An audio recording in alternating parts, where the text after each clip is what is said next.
நாமத்துக்கு ஸ்தோத்திரம் உண்டாவதாக. இன்று நம் ஆலயங்களில் குருத்தோடு ஏந்தி நாம் பவனி சென்றோம்.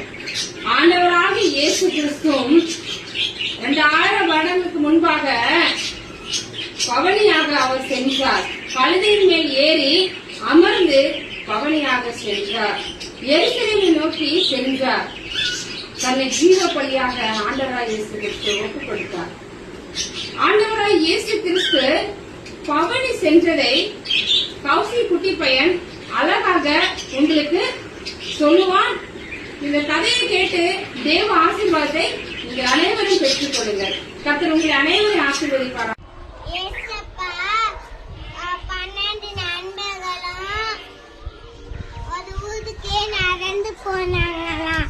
நடந்து போகும்போதே இங்க ஒரு வழி இங்க ஒரு வழி, அடுத்து நடுசுல கழுதை கெட்டி போட்டிருந்தாங்களாம். கழுதை கெட்டி போடும் போது ஏசப்பாக்க அவங்கள 12 நண்பர்களும் அதை கூட்டிட்டு போனாங்களாம். கூட்டிட்டு போகும்போது யாருக்காக கூட்டு போனாங்க? ஏசப்பாக்காக கூட்டு போனாங்களாம். ஏசப்பாக்காக கூட்டு போகும்போது அதுக்கு மேல ஏறி உட்காந்து கழுதை நடந்து போச்சான். நடந்து போகும்போது ஏசப்பாக்கு போர்வையை விரிச்சாங்க. இதே மாதிரி மரக்கட்டையிலே போட்டாங்களாம். மரக்கட்டையிலே போகும்போது கழுத போகும்போது கல்லு இடிக்கலையா முள்ளும் குத்தலையா.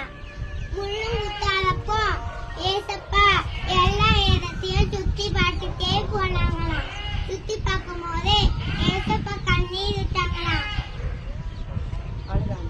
அழுதாங்களாம்.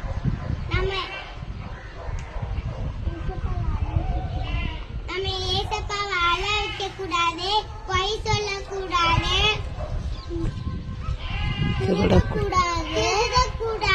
கெட்ட வார்த்தை போடக்கூடாது, கெட்ட வார்த்தை போட நண்பருக்குள்ள சேரக்கூடாது, பைபிள் வாசிக்கணும், ஜெபம் பண்ணணும், அப்பா அம்மாக்கு கீழ் படிக்கணும், நல்லா படிக்கணும். அப்பதான் ஏசப்பா ரொம்ப சந்தோஷமா இருப்பாங்க. ஏசப்பா கூட நம்ம இருந்தா முள்ளு குத்தாது, கல்லு குத்தாது, சாத்தான்னு நம்ம பக்கத்துல வர மாட்டான். ஏசப்பா நம்மள பாதுகாப்பா.